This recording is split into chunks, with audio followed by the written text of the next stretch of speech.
Donc, rapport de transformation d'un transformateur électrique.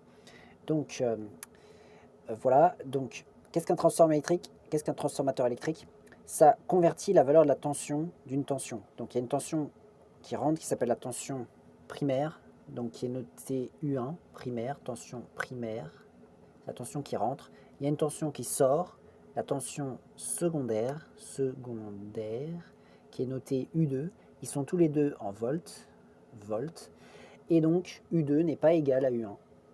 Elle a été transformée. Par exemple, on peut passer de 10 000 volts à 400 000 volts. C'est souvent ça qui se passe dans les, dans les, dans les transformateurs qui transforment la tension produite en tension pour être transportée dans les câbles à haute tension. Donc, ce rapport est égal à justement la tension secondaire divisée par la tension initiale. Donc ça, c'est le rapport. Rapport, le M là, le petit M, c'est rapport de transformation. Voilà. Et il n'a pas d'unité. C'est normal puisqu'ici on a divisé des volts par des volts. On peut calculer également ce rapport en faisant l'intensité primaire, c'est-à-dire I1, du courant qui arrive divisé par, qui est en ampères, par l'intensité secondaire, I2, secondaire, qui est également en ampères. Voilà. Alors ne pas confondre, ici c'est I1 sur I2, et ici c'est U2 sur U1. Donc ici c'est le 1 en haut et le 2 en bas. Ou alors, également, on peut faire le calcul qui est le nombre de spires de l'enroulement, donc de l'enroulement secondaire, qui est un nombre sans unité, divisé par le nombre de spires de l'enroulement primaire. Donc, qu'est-ce que ça veut dire? Cela, c'est que en fait, le transformateur, il est constitué comme cela, de deux spires qui sont comme cela, avec ici, on a donc le courant qui arrive, et ici, le courant qui part. Courant qui arrive, courant qui part, et c'est à ce niveau-là qu'il est transformé. Et ici, on a donc des bobines qui permettent de faire cette transformation. Donc N2 c'est ici et N1 c'est ici, c'est le nombre de spires qu'il y a, c'est-à-dire le nombre d'enroulements qu'il y a.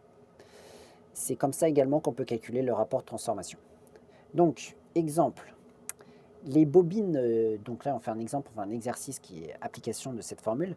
Donc les bobines du primaire et du secondaire d'un transformateur possèdent 500 et 125 spires, c'est-à-dire que le secondaire c'est 125, le primaire c'est 500, c'est-à-dire qu'ici on a 500, ici on a 125. Les tensions efficaces mesurées à vide sont U1 est égal à 12,40 et U2 est égal à 3,08. Donc ça c'est pareil, c'est la tension secondaire et la tension primaire. Calculer le rapport de transformation. Donc M égale, comme le dit la formule, U2 sur U1 qui va être égal à... D'ailleurs, non, on fait le rapport avec vraiment la définition, c'est-à-dire avec le nombre de spires. Donc du coup, ce sera plutôt N2 sur N1 qui va être égal à 125 sur 500, qui va être égal, alors 125 sur 500, ça fait, donc on peut déjà diviser par 100, ça fait 1,25 divisé par 5, et donc bon, 125 divisé par 5, ça fait 0,25, voilà, donc ça fera 0,25 ici. Donc voilà le rapport de transformation. Le transformateur est-il abaisseur ou élévateur de tension? Donc il faut savoir que si le rapport est supérieur à 1, ce qui est notre cas, ce qui n'est pas notre cas d'ailleurs, si le rapport est inférieur à 1, on abaisse la tension. Voilà, donc M est inférieur à 1, donc le transformateur est abaisseur de tension. Ça veut dire qu'en fait, il abaisse la tension, c'est-à-dire que la tension à la sortie sera plus faible qu'à la tension à l'entrée. Et si c'est M supérieur à 1, alors ce sera élévateur de tension. Et donc, la tension à la sortie sera plus élevée qu'à l'entrée.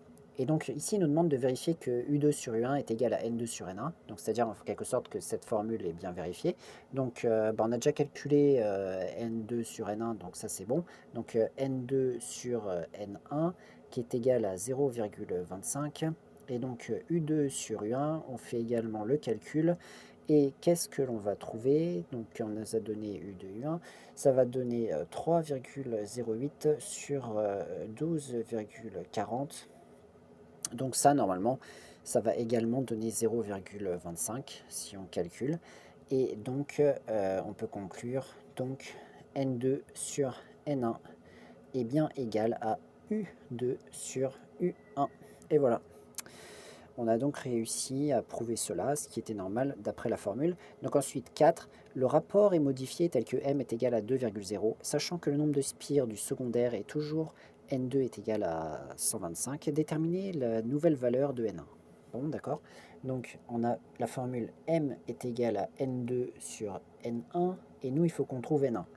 Alors, on fait le calcul du produit en croix, c'est-à-dire que, bon, moi souvent je dis, on multiplie en diagonale et on divise par l'opposé de celui qu'on cherche. Donc je multiplie en diagonale, ça va faire n2 fois 1 sur m. Donc ça, ce sera n1 qui va être égal à cela.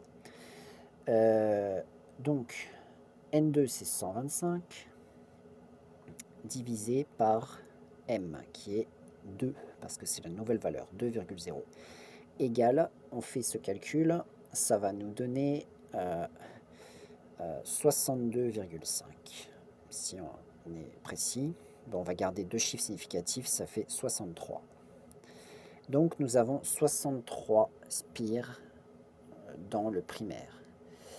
Voilà. Et donc nous avons fait quelques applications de cette formule du rapport de transformation d'un transformateur électrique.